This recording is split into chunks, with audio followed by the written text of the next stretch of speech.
Head southwest on Ramadevra Bedda Rasti, then sharp left. Continue on Ramadevra Bedda Rasti for 1.5 kilometers.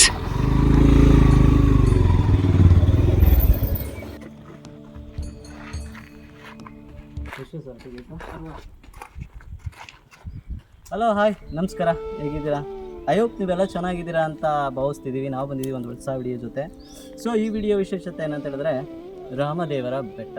ದೇವಸ್ಥಾನದ ಬಗ್ಗೆ ಹೇಳಬೇಕು ಅಂತ ಹೇಳಿದ್ರೆ ನಾವು ಹಲವು ವರ್ಷಗಳ ಹಿಂದೆ ಹೋಗಬೇಕಾಗತ್ತೆ, ತೇತರ ಯುಗಕ್ಕೆ. ಇಲ್ಲಿ ಸ್ವತಃ ವಾಲಿ ಇದ್ದಾರಲ್ವ, ವಾಲಿ ತಮ್ಮ ಸುಗ್ರೀವ ಇದ್ದಾರಲ್ಲ, ಸುಗ್ರೀವ ಇಲ್ಲಿ ಬಂದು ಇದೇನು ಪೂಜೆ ಮಾಡ್ತಾರೆ, ರಾಮದೇವರ ವಿಗ್ರಹನ ಏನು ಪೂಜೆ ಮಾಡ್ತಾರೆ, ವಾನರ ರಾಜ ಅವ್ರು ಬಂದು ಇಲ್ಲಿ ಆ ಶಿಲೆನ ಇಲ್ಲಿ ಬಂದು ಸ್ಥಾಪಿಸಿದ್ರು ಅಂತ ಹೇಳಿ ಒಂದು ಪುರಾಣ. Kannada, Hindi, English all language ಬಾ. SLC. ಓ ಅಂಕಲ್, ನಮಸ್ತೆ ಅಂಕಲ್. ನಮಸ್ತೆ. ನಿಮ್ಮ ಹೆಸರು? ಜಿ ನಾರಾಯಣ. ನಾರಾಯಣ ಸ್ವಾಮಿ. ಅದೇ ಕಾಕಾಸುರನ್ನ ಸಾಯಿಸಿದ್ರು ಅಂತ ಹೇಳ್ತಾರಲ್ಲ, ಈ ಕಾಕಾಸುರ ಯಾರು? ಕಾಕಾಸುರ ಸೀತಾದೇವಿ ಪರಮಾತ್ಮ. ಅದಕ್ಕೆ ದರ್ಬೆಗೆ ಒಂದು ಕಣ್ಣು ಕಾಣಲ್ಲ, ದರ್ಬೆಯಲ್ಲಿ ಅದಕ್ಕೆ ಇದು ಮಾಡ್ತಾರೆ. ಅದಕ್ಕೆ ಒಂದು ಕಾಗೆ ಬರಲ್ಲ, ಒಂದು ಕಾಗೆ ಬರಲ್ಲ. ಓಕೆ, ಈ ಬೆಟ್ಟದಲ್ಲಿ ಕಾಗೆ ಒಂದು ಇಲ್ಲ. ಒಂದು ಬರಲ್ಲ. ನೀವು ಇಲ್ಲಿ ಅರ್ಚಕರಲ್ಲ? ಗಣೇಶ ಎಂಟ್ರೆನ್ಸ್ ಅಲ್ಲೇ ಅರ್ಚಕರು. ನೀವು ಎಷ್ಟು ವರ್ಷಗಳಿಂದ ಪೂಜೆ ಮಾಡ್ತಿದ್ರಿ? 50 ವರ್ಷ ಮಾಡ್ತಾರೆ. 50 ವರ್ಷಗಳಿಂದ. Kannada, Hindi, English all language. Okay.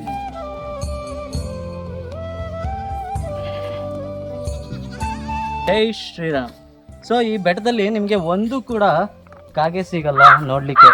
ಅಚ್ಚರಿ ಅಂದರೂ ಇದು ಸತ್ಯ. ಏನಕ್ಕೆ ಅಂತ ಹೇಳಿದ್ರೆ ದಂಡಕಾರಣ್ಯ ಟೈಮಲ್ಲಿ ಶ್ರೀರಾಮಚಂದ್ರ ಮತ್ತು ಸೀತಾ ಮತ್ತೆ ಈ ಬೆಟ್ಟದಲ್ಲಿ ನಡ್ಕೊಂಡು ಹೋಗಿದ್ರು ಅನ್ನೋ ಇದು ಕೂಡ ಉಲ್ಲೇಖ ಕೂಡ ಇದೆ. ಸೊ ಏನಪ್ಪ, ಶ್ರೀರಾಮಚಂದ್ರ ಮತ್ತು ಶ್ರೀ ಸೀತಾ ಮತ್ತೆ ಇಲ್ಲಿ ವಿಶ್ರಾಂತಿ ಮಾಡ್ತಿರ್ತಾರಂತೆ. ಸೊ ವಿಶ್ರಾಂತಿ ಮಾಡಬೇಕಾದ್ರೆ ಶ್ರೀರಾಮಚಂದ್ರ ತುಂಬ ಗಾಢವಾದ ನಿದ್ದೆಗೆ ಜಾರಿರ್ತಾರೆ. ಸೊ ಜಾರಿದಾಗ ಸೀತಾಮಾತೆಗೆ ಒಂದು ಕಾಕಾಸುರ ಅನ್ನೋ ಒಂದು ರಾಕ್ಷಸ ಸೀತಾಮಾತೆಗೆ ಕುಕ್ಕಿ ಗಾಯ ಮಾಡ್ತಿರ್ತಾನಂತೆ. ಸೊ ಅದನ್ನು ಕುಕ್ಕಿ ಗಾಯ ಮಾಡಬೇಕಾದ್ರೆ ಸೀತಾಮಾತೆಗೆ ರಕ್ತ ಬರುತ್ತಂತೆ. ರಕ್ತ ಬಂದಾಗ ಆ ಶ್ರೀರಾಮಚಂದ್ರನಿಗೆ ಆ ರಕ್ತ ಟಚ್ ಆಗಿ ಅವರು ಎಚ್ಚರಗೊಳ್ತಾರಂತೆ. ಎಚ್ಚರಗೊಂಡಾಗ ಸೀತಾಮಾತೆದು ರಕ್ತ ನೋಡಿ ತುಂಬ ಕೋಪದಿಂದ ಅಲ್ಲೇ ಇದ್ದ ಒಂದು ಗರಿಕೆನ ಕಿತ್ತು ಬ್ರಹ್ಮ ಆ ಕಾಗೆ ಮೇಲೆ ಶ್ರೀರಾಮಚಂದ್ರ ಬಾಣ ಹೂಡ್ತಾರಂತೆ. ಸೊ ಆ ಬಾಣ ಹೂಡಿದಾಗ ಬ್ರಹ್ಮ ಇಡೀ ಇದನ್ನೆಲ್ಲ ಓಡಾಡಿಸಿ ಫೈನಲಿ ಕಾಕಾಸುರ ಭಯ ಬಿದ್ದು ಸೀತಾಮಾತೆ ಹತ್ರ ಬಂದು ಬೇಡ್ತಾರಂತೆ. ತಾಯಿ, ನನಗೆ ಗೊತ್ತಾಗ್ದಲ್ಲೇ ಮಾಡಿಬಿಟ್ಟೆ, ನನ್ನ ಕ್ಷಮಿಸ್ಬಿಡಿ ಅಂತ ಹೇಳಿ ನಾರ್ಮಲ್ಲು ಮನುಷ್ಯರು ಅಂದರೆ ನಾರ್ಮಲ್ ಏನಿದ್ರು ಮಾನವರು, ನಾನು ಆಗಂತ ನಿಮ್ಮನ್ನು ಈ ಥರ ತೊಂದರೆ ಕೊಟ್ಟೆ ಕಣಮ್ಮ, ದಯವಿಟ್ಟು ಕ್ಷಮಿಸ್ಬಿಡಿ, ಈ ಬಾಣದಿಂದ ನನ್ನನ್ನು ಕಾಪಾಡಿ ಅಂತ ಹೇಳಿದಾಗ ಸೊ ಸೀತಾಮಾತೆ ಶ್ರೀರಾಮಚಂದ್ರನ ಹತ್ರ ಅದನ್ನು ಹೇಳ್ತಾರಂತೆ, ಬಿಟ್ಟುಬಿಡಿ ಅಂತ ಹೇಳಿದಾಗ ಶ್ರೀರಾಮಚಂದ್ರ ಹೇಳ್ತಾರಂತೆ, ಒಂದು ಸತಿ ಹೂಡಿದರೆ ಯಾವುದೇ ಕಾರಣಕ್ಕೂ ಸಂಹಾರ ಮಾಡ್ದಲೇ ಆ ಬಾಣ ಮತ್ತೆ ವಾಪಸ್ ಬರಲ್ಲ ಅಂತ ಹೇಳಿದಾಗ, ಏನಾದ್ರೂ ಬಲಿ ಕೊಡಬೇಕು ಅಂತ ಹೇಳಿದಾಗ ಆ ಕಾಕಾಸುರ ಒಂದು ಕಣ್ಣನ್ನ ಬಲಿ ಕೊಡ್ತಾರೆ ಅಂತ ಉಲ್ಲೇಖ ಇದೆ. ಸೊ ಆ ಕಾಕಾಸುರ ಸ್ಟೋರಿ ಈ ಬೆಟ್ಟದಲ್ಲೇ ನಡೆದಿರೋದು. ಅದೇ ಶ್ರೀರಾಮದೇವರ ಬೆಟ್ಟ.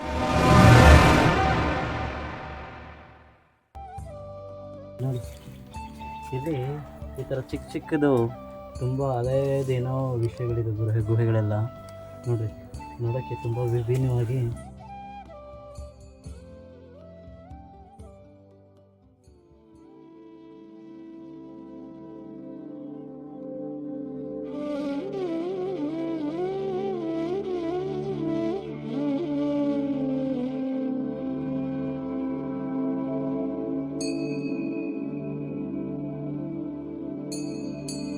ಹತ್ರ 90-100 ಕಿಲೋಮೀಟರ್ ಬೈಕ್ ಓಡಿಸಿದ್ವಿ ಇವಾಗ ಬಿಡದೆ. ನೀನು ನೋವು ನನಗೆ ಅರ್ಥ ಆಗುತ್ತೆ, ಏನಾದರೂ ಹೇಳು ಇದ್ರ ಬಗ್ಗೆ. ಹೋಗ್ಲಿ, ಏನು ಹೇಳೋದು, ಇದೆಲ್ಲ ದೇವರ ಒಂದು ಇಚ್ಛೆ, ದೇವರ ಒಂದು ಆಟ. ನಾನು ನಿಮ್ಗೆ ಹೇಳಿದ್ದೆ, ನಮ್ಮ ವಾನರ ರಾಜ ಸುಗ್ರೀವ ಏನಿದ್ದಾರೆ ಅವ್ರು ಬಂದು ಇಲ್ಲಿ ಮೇನು ವಿಗ್ರಹ ಏನಿದೆ ಆ ವಿಗ್ರಹನ ಇಲ್ಲಿ ಬಂದು ಸ್ಥಾಪನೆ ಮಾಡಿದ್ರು. ವಾನರ ರಾಜ ಸುಗ್ರೀವನು ಕೂಡ ರಾಮ ಪಟ್ಟಾಭಿಷೇಕದಲ್ಲಿದ್ದಾಗ ಆ ದೃಶ್ಯನ ಕಣ್ಣಿಂದ ಸುಗ್ರೀವ ನೋಡ್ತಾರೆ. ನೋಡಿದಾಗ ಇದೇನಿದೆ ಈ ಮೂಮೆಂಟು ಕಣ್ಣಲ್ಲೇ ಉಳ್ಕೊಬೇಕು ಅಂತ ಹೇಳ್ಬಿಟ್ಟು ಒಂದು ದೊಡ್ಡ ಬಂಡೆನ ತರಿಸಿ ಆ ತಲೆಯಲ್ಲಿ ಅವ್ರಿಗೆ ಏನಿರುತ್ತಿತ್ತೋ ಆ ಚಿತ್ರಣ ಏನಿತ್ತು ಆ ಕಲ್ಲು ಮೇಲೆ ಕೆತ್ತಿಸ್ತಾರೆ. ರಾಮ, ಲಕ್ಷ್ಮಣ ಮತ್ತು ಸೀತಾ, ಆಂಜನೇಯ, ಪಾದದ ಬಳಿ ಇರೋ ಆಂಜನೇಯ. ಈ ವಿಗ್ರಹನ ನೀಟಾಗಿ ಆ ರಾಮನಿಗೆ ಪಟ್ಟಾಭಿಷೇಕ ಆಗಬೇಕಾದ್ರೆ ಏನು ವಿಷಲ್ ತಲೆಯಲ್ಲಿತ್ತು ಆ ವಿಷಲ್ನ ಬಂಡೆ ಮೇಲೆ ಅದೇ ಥರ ಕೆತ್ತಿಸ್ಬಿಟ್ಟು ಅದನ್ನು ಕಿಷ್ಕಿಂದ ಏನಿತ್ತು ಅದಕ್ಕೆ ಎತ್ಕೊಂಡು ಹೋಗ್ತಾ ಇರ್ತಾರೆ. ಎತ್ಕೊಂಡು ಹೋಗ್ಬೇಕಾದ್ರೆ ಈ ಬಂಡೆನ ದಾಟ್ಕೊಂಡು ಬರಬೇಕಾದ್ರೆ ಈ ರಾಮನ ಬೆಟ್ಟ ಏನಿದೆ, ಈ ರಾಮನ ಬೆಟ್ಟದಲ್ಲಿ ಬಂದು ಸುಗ್ರೀವ ವಿಶ್ರಾಂತಿಗೆ ಅಂತ ಹೇಳ್ಬಿಟ್ಟು ಆ ಕಲ್ಲನ್ನ ಇಳಿಸ್ಬಿಟ್ಟು ಮಲಗಿ ಮತ್ತೆ ಎದ್ದುಬಿಟ್ಟು ನಾನು ಮತ್ತೆ ಮುಂದುವರಿಯೋಣ, ಮತ್ತೆ ಕಿಷ್ಕಿಂದೆಗೆ ಹೋಗೋಣ ಅಂತ ಹೇಳ್ಬಿಟ್ಟು ಆ ಕಲ್ಲನ್ನ ಎತ್ತಕ್ಕೆ ಟ್ರೈ ಮಾಡ್ತಾರೆ. ಎಷ್ಟೇ ಎತ್ತಿದ್ರು ಕೂಡ ಆ ಕಲ್ಲು ಬರಲ್ಲ. ಅಂದರೆ ಆ ವಿಗ್ರಹದ್ದೇನಿರುತ್ತೆ ಅವರು ಏನು ಇಮ್ಯಾಜಿನೇಷನ್ ಮಾಡ್ತಾರೆ ಆ ಕಲ್ಲನ್ನ ಎತ್ತಕ್ಕಾಗಲ್ಲ. ಸೊ ಅದಾದಮೇಲೆ ಬಂದು ಸ್ವತಃ ಶ್ರೀರಾಮ ಅವರ ಕನಸಲ್ಲಿ ಬಂದು ಹೇಳ್ತಾರಂತೆ, ನಾನು ಇಲ್ಲೇ ಉಳ್ಕೊಬೇಕು ಅಂತ ಅಂದ್ಕೊತಿದ್ದೀನಿ, ನನಗಿಲ್ಲೊಂದು ಗುಡಿ ಕಟ್ಟು ಪೂಜೆ ಮಾಡು. ಎಷ್ಟೋ ಜನ ಬಂದು ಇಲ್ಲಿ ದರ್ಶನ ಮಾಡ್ತಾರೆ.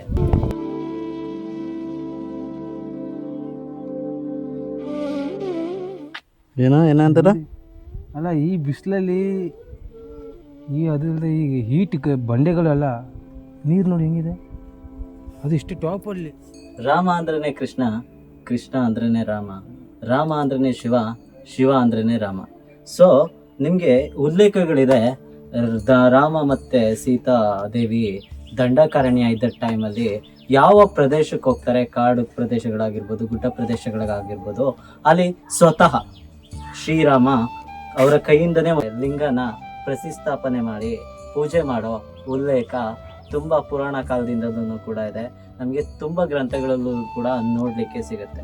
ಸೊ ಈ ಬೆಟ್ಟದಲ್ಲಿ ಒಂದು ಶಿವಲಿಂಗನ ಸ್ಥಾಪನೆ ಮಾಡಿದಾಗ ಅವರು ನೀರಿಗೆ ಒಂದು ಬಾಣನ ಹೊಡೆದು ಆ ನೀರನ್ನ ಬಂಡೆಯಿಂದ ತೆಗೆದ್ರು ಅನ್ನೋ ಒಂದು ಉಲ್ಲೇಖ ಇದೆ. ಸೊ ಆ ನೀರೇನಿದೆ ಸೊ ಇಲ್ಲಿದೆ.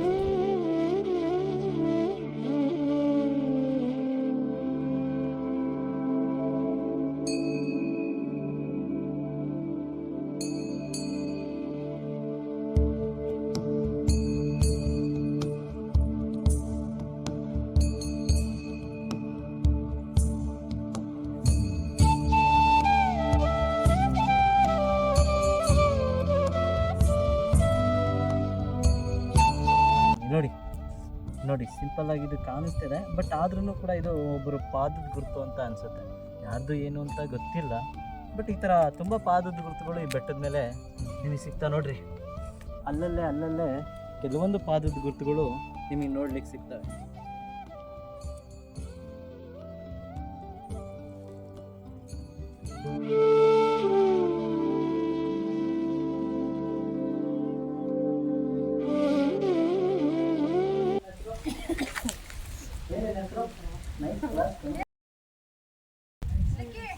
ನಿನ್ನ ಹೆಸರು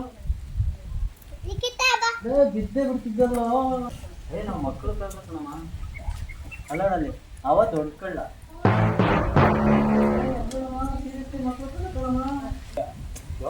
ಶ್ರೀರಾಮ್. ನೀವು ಇವತ್ತೇನು ನೋಡ್ತಿದ್ದೀರಾ, ತುಂಬ ವಿಶೇಷವಾದ ದೇವ್ರನ್ನ ನಾನು ನಿಮಗೆ ದರ್ಶನ ಮಾಡ್ತಾ ಇದ್ದೀನಿ. ಏನಕ್ಕೆ ಅಂತ ಹೇಳಿದ್ರೆ ತ್ರೇತರ ಯುಗದಲ್ಲಿ ಸ್ವತಃ ವಾನರ ರಾಜ ಸುಗ್ರೀವ ಏನಿದ್ದಾರೆ ಅವರು ಕೈಯಿಂದ ಪ್ರತಿಷ್ಠಾಪನೆ ಮಾಡಿರೋವಂಥ ಈ ಪಟ್ಟಾಭಿಷೇಕ ರಾಮನ ವಿಗ್ರಹ, ರಾಮಸ್ವಾಮಿಯ ವಿಗ್ರಹನ ನಾನು ನಿಮಗೆ ತೋರಿಸ್ಕೊಡ್ತಾ ಇದ್ದೀನಿ.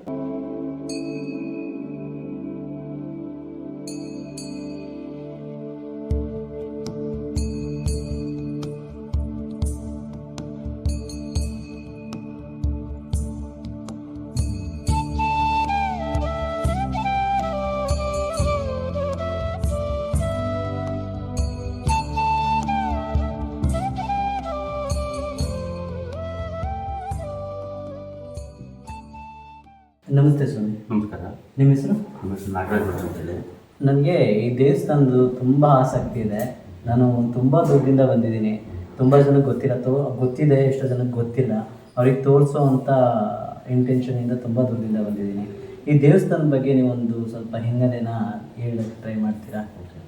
ಸರ್, ಮೊದಲಿಗೆ ಈ ವಿಗ್ರಹ ಬಂದು ಪಟ್ಟಾಭಿರಾಮ ಅಂತ ಹೇಳಿ, ಮತ್ತೆ ಒಳಗಡೆ ಇರುವಂಥ ಮೂರ್ತಿ ಬಂದು ಏಕಶಿಲಾ ಮೂರ್ತಿ. ಏಕಶಿಲಾ ಅಂದರೆ ರಾಮದೇವರು ಕೂತ್ಕೊಂಡಿದ್ದಾರೆ, ತೊಡೆಯ ಮೇಲೆ ಸೀತಾದೇವಿಯವ್ರನ್ನ ಕೂತ್ಕೊಂಡಿದ್ದಾರೆ, ಬಲಭಾಗದಲ್ಲಿ ಲಕ್ಷ್ಮಣ ದೇವರು ಇದ್ದಾರೆ, ಅವರ ಪಾದದ ಹತ್ರ ಆಂಜನೇಯ ಸ್ವಾಮಿ ಇದ್ದಾರೆ.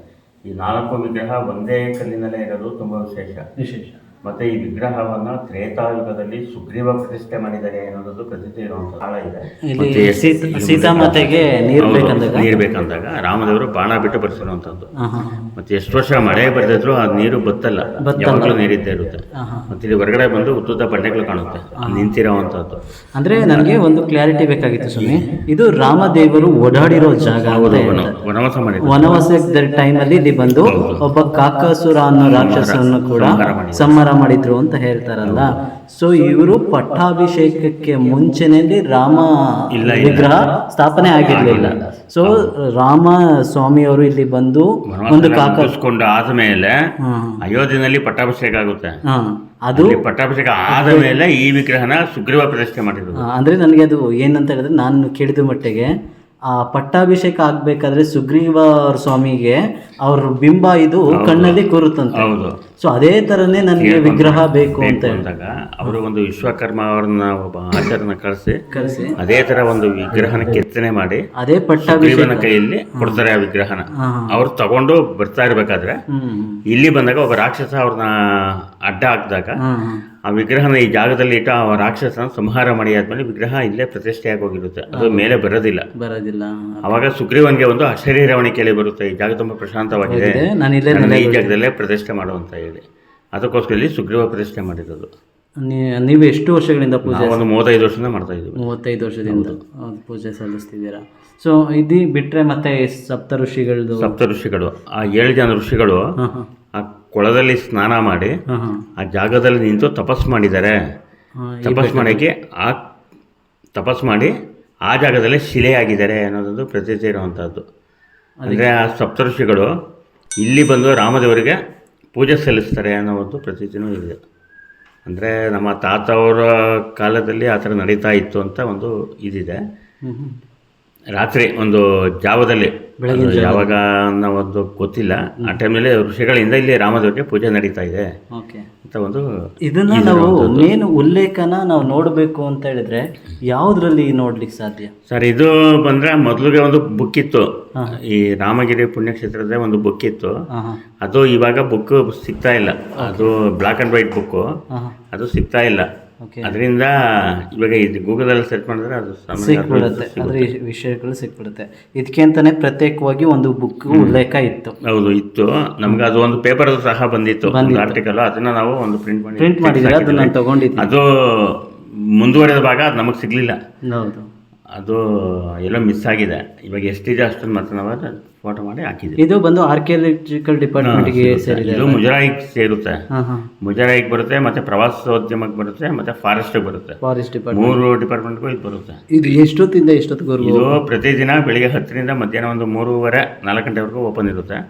ಮತ್ತೆ ಶನಿವಾರ, ಭಾನುವಾರ, ಮತ್ತೆ ಸರ್ಕಾರಿ ರಜಾ ದಿನಗಳಲ್ಲಿ, ಮತ್ತೆ ವಿಶೇಷ ದಿನಗಳಲ್ಲಿ ಬೆಳಿಗ್ಗೆ 9ರಿಂದ ಸಂಜೆ 5 ಗಂಟೆವರೆಗೂ ಓಪನ್ ಇರುತ್ತೆ.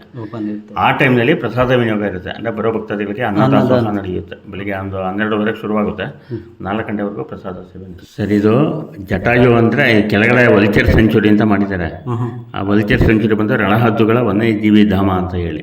ಅಂದರೆ ರಣಹದ್ದು ಏನು ಅಂದರೆ, ರಾಮಾಯಣ ಕಾಲದಲ್ಲಿ ಜಟಾಯು ಅಂತ ಒಂದು ಪಕ್ಷಿ ಇತ್ತು. ಅಂದರೆ ಸೀತೆಯನ್ನು ಅಪಹರಣ ಮಾಡಿದಾಗ, ರಾವಣನಿಂದ ಅವ್ರನ್ನ ಇದು ಮಾಡಿದಾಗ ಅವರು ರೆಕ್ಕೆ ಕಿತ್ತೋಗುತ್ತೆ, ರೆಕ್ಕೆ ಕತ್ತಿಸ್ತಾರೆ. ಅವರು ರಾಮ ಬಂದಾಗ ಅವರು ರಾಮನಿಗೆ ಆ ವಿಚಾರ ತಿಳಿಸೋರ್ಗೆ ಅವ್ರ ಪ್ರಾಣ ಹಾಗೆ ಇರುತ್ತೆ. ರಾಮ ಬಂದಾಗ ರಾಮನಿಗೆ ಈ ಥರ ಸೀತಾಮಾತೆನ ಹೊತ್ಕೊಂಡೋದ್ರು ಅಂತ ಹೇಳಿ ಅವರು ರಾಮನಿಗೆ ಆ ವಿಚಾರ ಮುಟ್ಟಿಸಿ ಅದು ಪ್ರಾಣ ಬಿಡುತ್ತೆ. ಆ ಜಟಾಯುವಿನ ಒಂದು ಸಂತತಿಗಳು ಇಲ್ಲಿ ಬೆಳೀತಾ ಇದ್ದಾವೆ. ಅದ್ರ ಮರಿ ಹಾಕಿ ಆ ಮರಿ ಮೊಮ್ಮಕ್ಕಳು ಅವು ಇಲ್ಲಿ ಬೆಳೀತಾ ಇದ್ದಾವೆ ಅನ್ನೋದೊಂದು ಪ್ರತೀತಿ ಇರುವಂಥದ್ದು ಬೆಟ್ಟದ ಮೇಲೆ. ಮತ್ತೆ ಇನ್ನೂ ಒಂದು ಕೇಳಿದ್ದೀನಿ ನಾನು, ಈ ಬೆಟ್ಟದಲ್ಲಿ ಯಾವುದೇ ಕಾಗೆ ಕೂಡ ಹಾಗೆ ಬರೋದಿಲ್ಲ. ಅದೇನೆ ಅದು ಏನು ಅಂದರೆ, ರಾಮದೇವರು ವನವಾಸದಲ್ಲಿರ್ತಾರೆ. ದಂಡಕಾರಣ್ಯ ಅವರು 14 ವರ್ಷ ವನವಾಸ ಮಾಡಿದಾರಲ್ಲ, ಆ ವನವಾಸದ ಟೈಮ್ನಲ್ಲಿ ಈ ಬೆಟ್ಟದ ಮೇಲೆ ಅವರು ವನವಾಸ ಮಾಡಿದ್ದಾರೆ. ಒಂದು 5 ವರ್ಷ ವನವಾಸ ಮಾಡಿದ್ದಾರೆ. ಅವರು ವನವಾಸದಲ್ಲಿರ್ಬೇಕಾದ್ರೆ ಕಾಕಾಸುರ ಅನ್ನೋ ಒಬ್ಬ ರಾಕ್ಷಸ ಕಾಗೆ ರೂಪದಲ್ಲಿ ಬಂದು ಸೀತಾದೇವಿಯರ ಸ್ತನವನ್ನು ರಾಮ ಕೊಕ್ಕಿಂದ ಚುಚ್ಚುತ್ತಾ ಇರ್ತಾರೆ. ಚುಚ್ಚುತ್ತಾ ಇರ್ತಾರೆ. ಅವರು ರಾಮದೇವರು ಏನು ಮಾಡ್ತಾರೆ, ಸೀತಾದೇವಿಯ ತೊಡೆಯ ಮೇಲೆ ಮಲಗಿರ್ತಾರೆ, ವಿಶ್ರಾಂತಿ ತೊಗೊತಾ ಇರ್ತಾರೆ. ಆ ವಿಶ್ರಾಂತಿ ತೊಗೊತಾ ಇದ್ದಾಗ ಸೀತಾದೇವಿಯವರು ಏನು ಮಾಡ್ತಾರೆ, ರಾಮದೇವರಿಗೆ ನಿದ್ರಾಭಂಗ ಮಾಡಬಾರ್ದು ಅಂತ ಹೇಳಿ ಆ ನೋವನ್ನು ಸಹಿಸ್ಕೊತಾರೆ. ಆಗಲೂ ಒಂದು ರಕ್ತದ ಹನಿ ರಾಮದೇವರ ಹಣೆಯ ಮೇಲೆ ಬೀಳುತ್ತೆ. ರಾಮದೇವರ ಹಣೆಯ ಮೇಲೆ ಬಿದ್ದಾಗ ರಾಮದೇವರಿಗೆ ಅದು ಎಚ್ಚರ ಆಗುತ್ತೆ. ಅವ್ರು ಕಣ್ಬಿಟ್ಟು ನೋಡಿದಾಗ ಕಾಗೆ ಚುಚ್ಚುತ್ತಾ ಇರುತ್ತಲ್ಲ, ಕಾಗೆ ಮೇಲೆ ಕೋಪ ಬರುತ್ತೆ. ಸರಿ ಪಕ್ಕದಲ್ಲಿ ದರ್ಬೆ ಅನ್ನೋ ಒಂದು ಹುಲ್ಲಿರುತ್ತೆ. ಆ ದರ್ಬೆನ ತಗೊಂಡು ಆ ದರ್ಬೆನ ಮಂತ್ರಿಸಿ ಬಿಟ್ಟಾಗ ಅದು ರಾಮಬಾಣನಿಗೆ ಪರಿವರ್ತನೆಗೊಂಡು ಕಾಗೆನ ಓಡಿಸ್ಕೊಂಡು ಹೋಗುತ್ತೆ. ಕಾಗೆ ಎಲ್ಲ ದೇವತೆಗೂ ಹೋಗುತ್ತೆ. ಅಂದರೆ ರಾಮಬಾಣ ತಡೆಯುವಂಥ ಒಂದು ಶಕ್ತಿ ಯಾವ ದೇವರಿಗೂ ಇರೋದಿಲ್ಲ. ಮತ್ತೆ ಬಂದು ರಾಮದೇವ್ರನ್ನ ಬೇಡ್ಕೊಳ್ಳುತ್ತೆ, ನಾನು ಮಾಡಿದ ಅಪರಾಧವಾಯಿತು, ನನಗೆ ಜೀವದಾನ ಕೊಡು ಅಂತ ಬೇಡ್ಕೊಳ್ಳುತ್ತೆ. ಸರಿ, ನನ್ನ ಬಾಣಕ್ಕೆ ನೀನೇನಾದರೂ ಒಂದು ಬಲಿ ಕೊಡು ಅಂದಾಗ ತನ್ನ ಒಂದು ಬಲಗಳನ್ನು ಬಲಿ ಕೊಡುತ್ತೆ ಕಾಗೆ. ಅದಕ್ಕೋಸ್ಕರ ಈಗಲೂ ಕಾಗೆಗೆ ಒಂದೇ ಕಣ್ಣು ಕಾಣೋದಿಲ್ಲ, 2 ಕಣ್ಣು ಕಾಣೋದಿಲ್ಲ ಇವಾಗಲೂ. ಹೌದು, ಅದು ದೃಷ್ಟಿ ಒಂದೇ, ಕಣ್ಣೆರಡಿದ್ರು ದೃಷ್ಟಿ ಒಂದೇ, ಕಣ್ಣು ಕಾಣೋದು. ಅದಕ್ಕೆ ಅದು ಯಾವಾಗ ಒಂಥರ ಕ್ರಾಸಲ್ಲೇ ನೋಡೋದು. Okay okay. ಆ ಉದ್ದೇಶಕ್ಕೋಸ್ಕರ ಈ ಬೆಟ್ಟದ ಮೇಲೆ ಕಾಗೆಗಳು ಬರೋದಿಲ್ಲ ಒಂದು ಪ್ರತೀತಿ. ಹೌದು, ಇಲ್ಲಿ ನಾನು ಯಾವುದೇ ಕಾಗೆಗಳನ್ನು ನಾನು ಬಂದಾಗಿಂದ ಅಬ್ಸರ್ವ್ ಮಾಡ್ತಿದ್ದೀನಿ, ಯಾವುದನ್ನು ಕೂಡ ನನ್ನ ಕಣ್ಣಿಗೆ ಬಿದ್ದಿಲ್ಲ ಒಂದು ಕಾಗೆ. ಇದೆಲ್ಲ ಬಂದು ಕೆಂಪೇಗೌಡರು ಪ್ರಾಂತ್ಯಕ್ಕೆ ಸೇರ್ತಾ. ಮತ್ತೆ ಇದೆಲ್ಲ ರೆನೋವೇಷನ್ ಎಲ್ಲ ಆಗಿರೋದು ಒಂದು 84ರಲ್ಲಿ ಶುರು ಮಾಡಿದ್ದಾರೆ. ಈ ಮೆಟ್ಲುಗಳು ನೂತನವಾಗಿ ಮೆಟ್ಲುಗಳು ಕಟ್ಟಿರೋದು, ದೇವಸ್ಥಾನದ ಗೋಪುರ ಮತ್ತೆ ಈ ಜೀರ್ಣೋದ್ಧಾರ ಮಾರ್ಬಲ್ ಗ್ರಾನೈಟ್ ಏನೇನಿದೆ, ಜೀರ್ಣೋದ್ಧಾರ ಇಲ್ಲಿ 84ರಿಂದ ಶುರು ಮಾಡಿ 90ನೇ ಇಸ್ವಿಯಲ್ಲಿ ಮುಗಿಸಿ 90ರಲ್ಲಿ ಪುನರ್ ಪ್ರತಿಷ್ಠೆ ಮಾಡಿ ಜೀರ್ಣೋದ್ಧಾರ ಮಾಡಿರೋದು. ಈ ಕಟ್ಟಡ ಎಲ್ಲ ಹಳೆಯದೇನೆ. ಇದು ಬಂದು ಮೇನ್ ಕಾಂಟ್ರಿಬ್ಯೂಷನ್ ಕೂಡ ಕೆಂಪೇಗೌಡರದ್ದು ಕೂಡ ಇದೆ.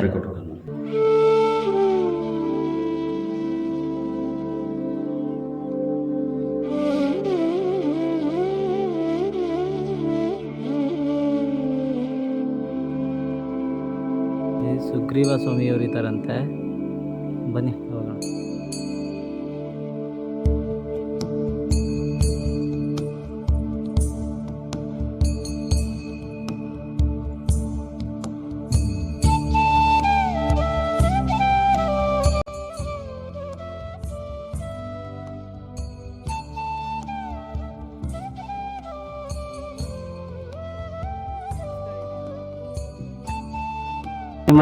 ಮುಂಜಾನೆ ಟೈಮಲ್ಲಿ ಬಂದ್ರೆ ನಿಮ್ಗೆ ಒಂದು ಸೇಫಾಗಿ ಹತ್ಬೋದು, ಸುಸ್ತಿಲ್ದೆ ಹತ್ಬೋದು. ಸೊ ನೀವು ಮಧ್ಯಾಹ್ನ ಟೈಮಲ್ಲೆಲ್ಲ ಬಂದರೆ ನೀವು ಸಿಗಾಕೊಂಡ್ಬಿಟ್ಟಿದ್ದೀರಿ.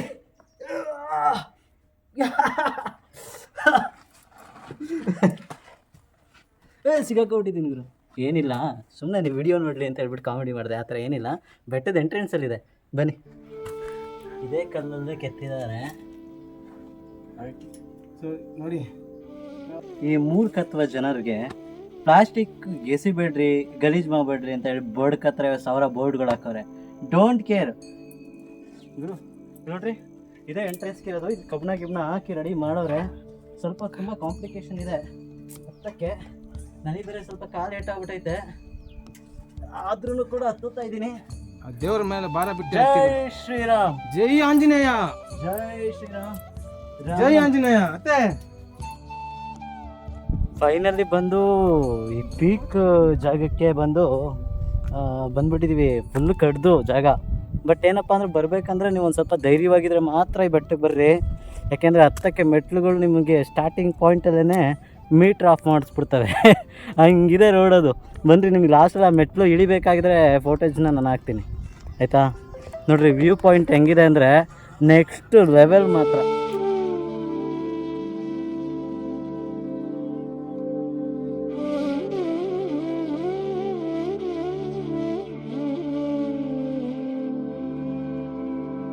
ಆ್ಯಕ್ಚುಲಿ ಸಿಕ್ಕಾಬಟ್ಟೆ ಡೀಪ್ ಇರೋದು. ನೀವು ಹತ್ತಬೇಕು ಅಂದರೆ ಏನಕ್ಕೆ ಅಂತ ಹೇಳಿದ್ರೆ ಈ ಸ್ಟಾರ್ಟಿಂಗ್ ಪಾಯಿಂಟ್ ಜಲ್ಲಕ್ಕೆ ಅನಿಸ್ಬಿಡ್ತದೆ.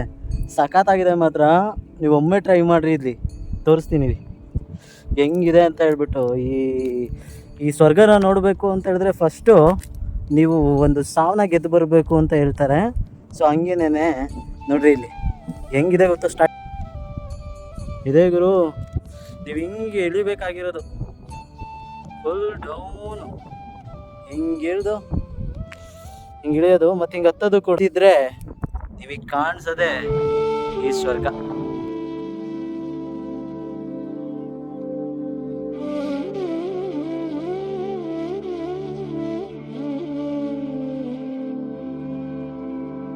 ವಿಡಿಯೋಗೆ ಇಷ್ಟನೇ. ದಯವಿಟ್ಟು ವಿಡಿಯೋ ಇಷ್ಟ ಆಗಿದ್ರೆ ಸಬ್ಸ್ಕ್ರೈಬ್ ಮಾಡಿ. ಮತ್ತು ಲೈಕ್ ಮಾಡಿ, ಶೇರ್ ಮಾಡಿ. Thank you. ಇನ್ನೊಂದು ವಿಡಿಯೋದಲ್ಲಿ